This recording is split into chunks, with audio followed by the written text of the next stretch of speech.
uma bênção. Mas eu oro ao Senhor, Pai. Oro para que o Senhor use a tua filha, Deus. Que seja o teu Espírito Santo a falar através da vida dela, Deus. Né? Jogando essa semente, né? Que venha encontrar solo fértil em cada coração aqui nessa manhã, Pai. Em nome de Jesus. Amém. Amém. Saúde a igreja com a paz do Senhor. Amém. Podem vos assentar, igreja. Hoje o tema da nossa mensagem é sobre o fruto do Espírito. É a continuação das virtudes que há no fruto do Espírito, né? Pastor Dirley, há 2 semanas atrás, falou sobre 4 dessas virtudes que a gente encontra no fruto. Ele falou sobre a mansidão, domínio próprio, longanimidade e paciência. E hoje nós vamos falar um pouquinho sobre o amor, a bondade, a alegria e a paz. Amém? Bom, nossa caminhada, né, de fé, ela é marcada pelo quê? Pela busca constante de vivermos conforme os ensinamentos, né, e o próprio exemplo que o Senhor Jesus Cristo nos deixou.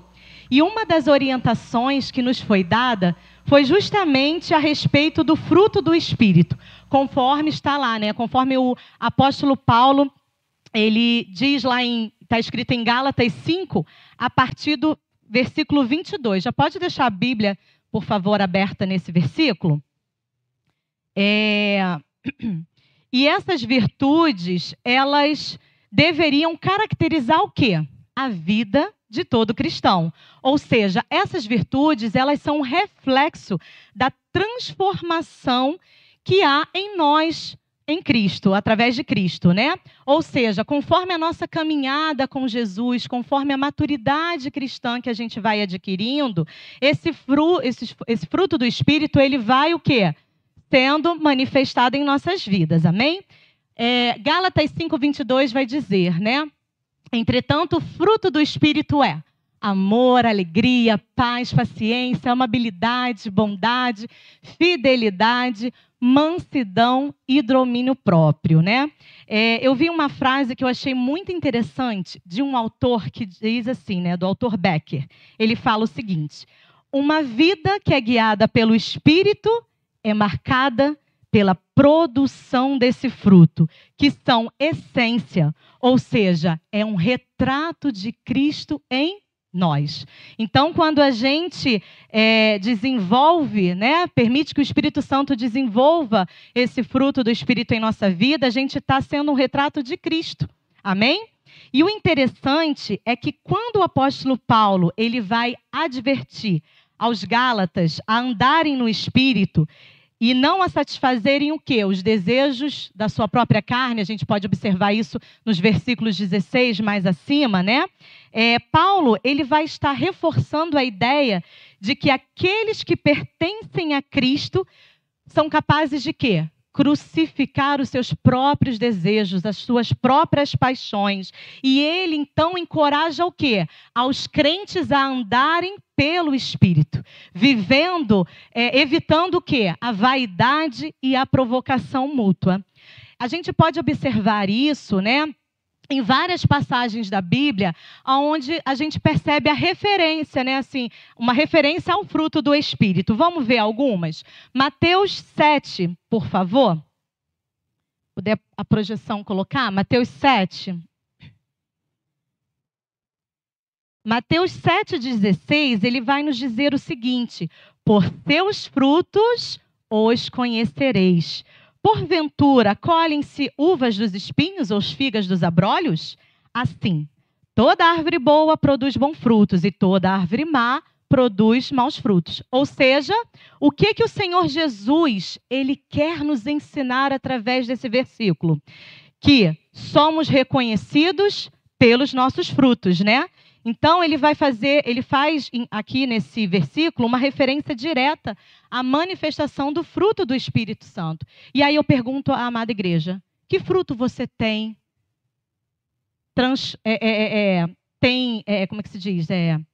Tem produzido em sua vida, na sua caminhada com Cristo? Você já consegue, né, perceber essa manifestação do fruto do Espírito? Você tem permitido que o Espírito Santo ele possa te conduzir a isso? Amém? Então, Efésios 5, capítulo 8. Aliás, versículo 8, desculpa. Efésios 5. Vai nos dizer o seguinte: porque antes vocês eram trevas, mas agora são luz no Senhor. Vivam como filhos da luz, pois o fruto da luz consiste em toda bondade, justiça e verdade. Essas virtudes que estão descritas aqui também aos Efésios, também trata sobre, né, os frutos do Espírito. E aí, como eu falei, né, hoje a gente vai falar sobre a virtude do amor. E o que a gente pode falar sobre o amor? Primeiro, esse é um dos principais, um principal de todas as virtudes. Sabe por quê? Porque por meio dela, o amor, ele é a nossa base. Ele é o fundamento para as demais outras virtudes que a gente encontra.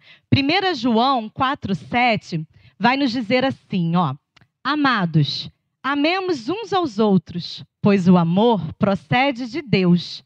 Aquele que ama é nascido de Deus e conhece a Deus, né? Quando você tem o amor de Deus no seu coração, você aprende a amar as pessoas, a amar o seu próximo ainda mais.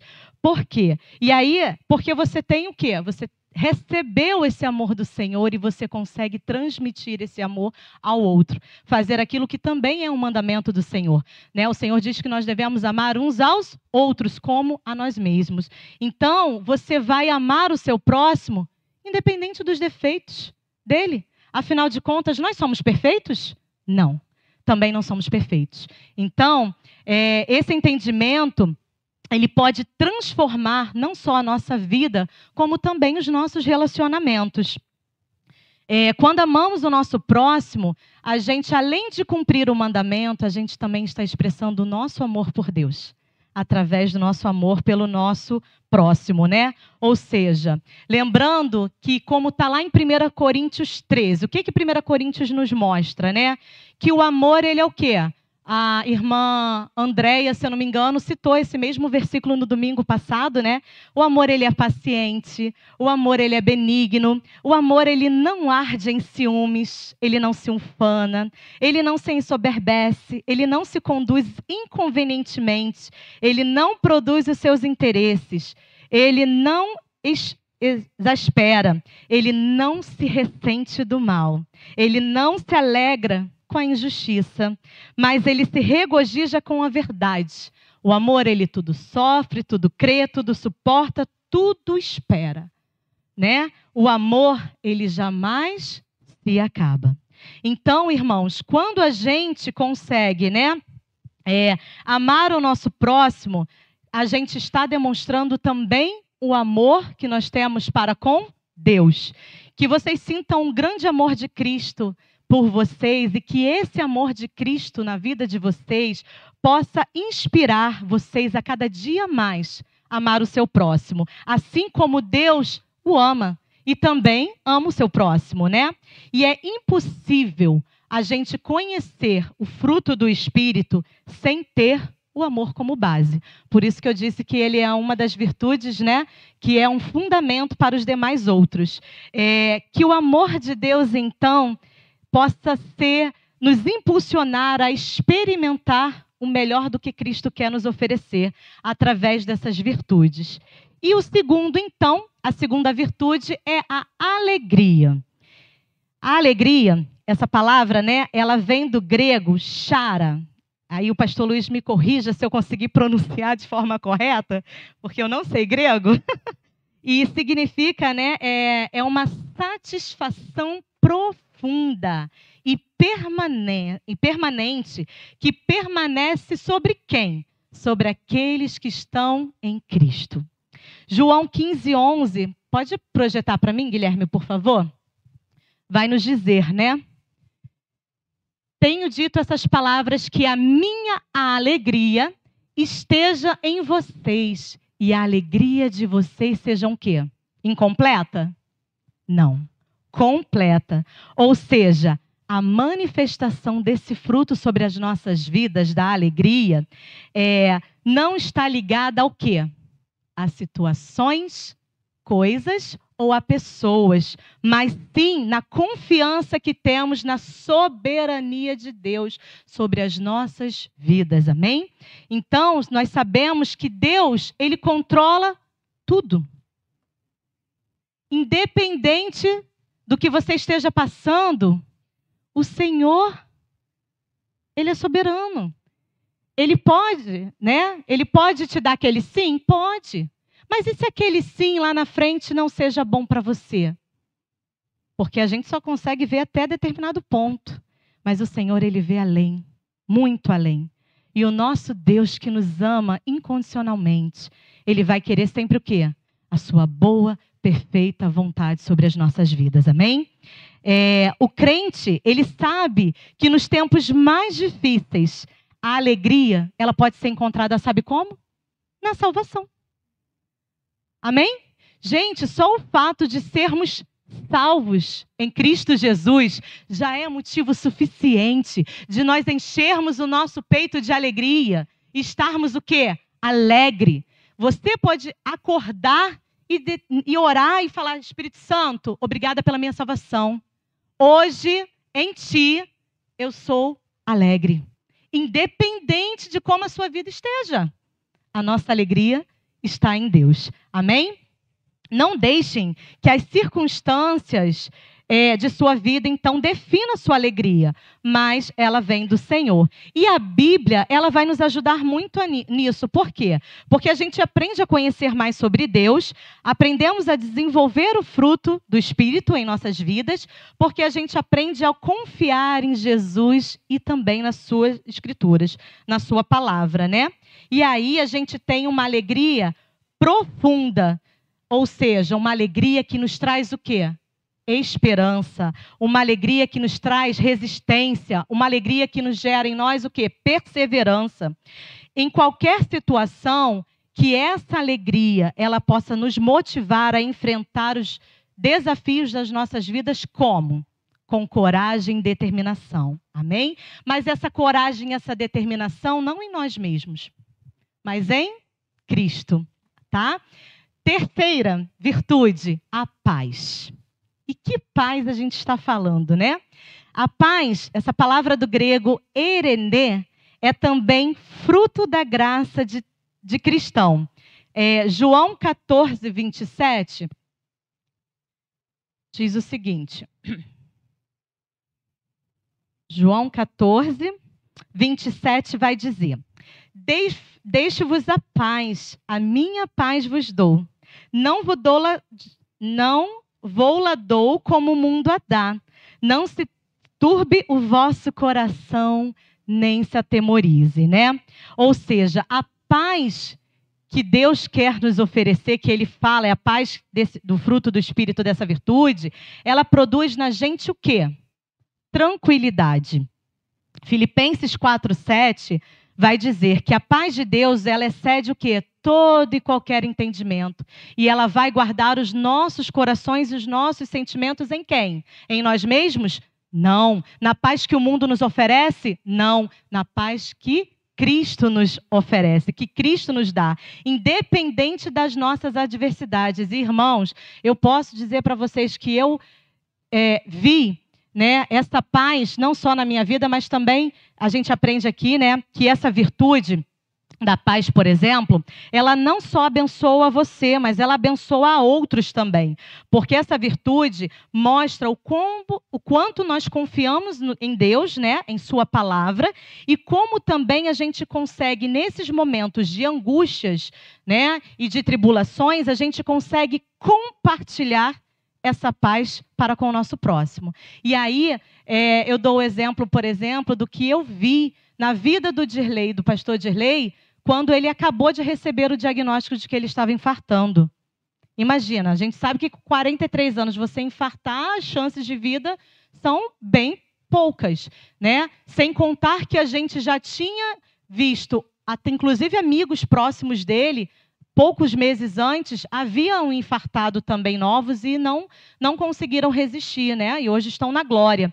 Então, naquele momento, essa paz que excede todo entendimento, que guarda os nossos corações, como a gente acabou de ler aqui no versículo anterior, ela não só emanou, né, essa virtude sobre a vida do pastor Dirley, mas ele conseguiu transmitir, compartilhar para mim. Né? Então, quando a gente tem essa paz, essa virtude, a gente não somente é abençoado, mas a gente compartilha também com aqueles que estão ao nosso redor. Quando buscamos ao Senhor, Ele nos dá justamente essa paz que transcende qualquer entendimento e que o mundo não consegue entender.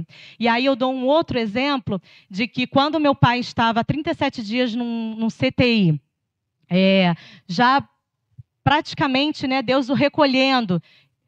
Cláudia não está aqui, né, agora para falar, mas os irmãos podem perguntar, e ela é minha testemunha, de que eu no trabalho, eu estava trabalhando e a equipe chegou em uma reunião que eu não estava, né, mas que a Cláudia estava, por exemplo, e falou assim, mas ela era próxima do pai dela?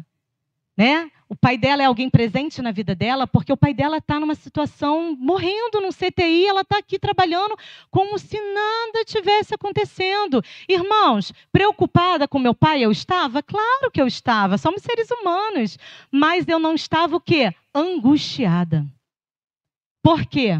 Porque a gente já havia entregado a vida do meu pai nas mãos do Senhor. E ele saberia o que era melhor. Então, os meus colegas de trabalho não conseguiam entender que paz é essa. Que em meio a grandes dificuldades e tribulações, ela está aqui trabalhando. Né? Então, assim, era uma paz minha somente? Não, é uma paz que vem do Espírito Santo de Deus. Que a gente desenvolve também com a nossa caminhada cristã. Quanto mais a gente busca Deus, mais a gente desenvolve o fruto do Espírito em nossas vidas. Amém? E aí a gente impacta outras vidas, né? Essa virtude, por exemplo, né, que transcende as circunstâncias, até mesmo, né, em situações de morte, ela nos dá força para o quê? Seguirmos em frente. Deus deu um não para mim com relação ao meu pai, como deu para o pastor Luiz e a pastora Laudelina com relação à filha deles. Amém. Mas a gente abandonou ele? Não. A gente conseguiu o quê? Prosseguir adiante em Cristo Jesus, porque a gente entendeu aqui o quê? A soberania do Senhor Jesus. Amém? E essa paz, então, ela nos ajuda a deixarmos o quê? O medo. Deixarmos a ansiedade, né? A deixarmos as nossas inquietudes e descansarmos em Cristo. Quarto é a bondade. A quarta virtude é a bondade de Deus. Do grego, chestotes. Eu acho que é assim que se fala. É a prática da bondade e generosidade. É o mesmo que Deus manifesta em relação à humanidade todos os dias. Ele nos concede uma vida e misericórdia, mesmo em meio às nossas transgressões, né? Ou seja, podemos interpretar também essa bondade como a palavra grega agastoines, que significa graça, dando o que é bom a quem merecia aquilo que é mal. Efésios 4:32. Pode projetar para mim, por favor, Guilherme?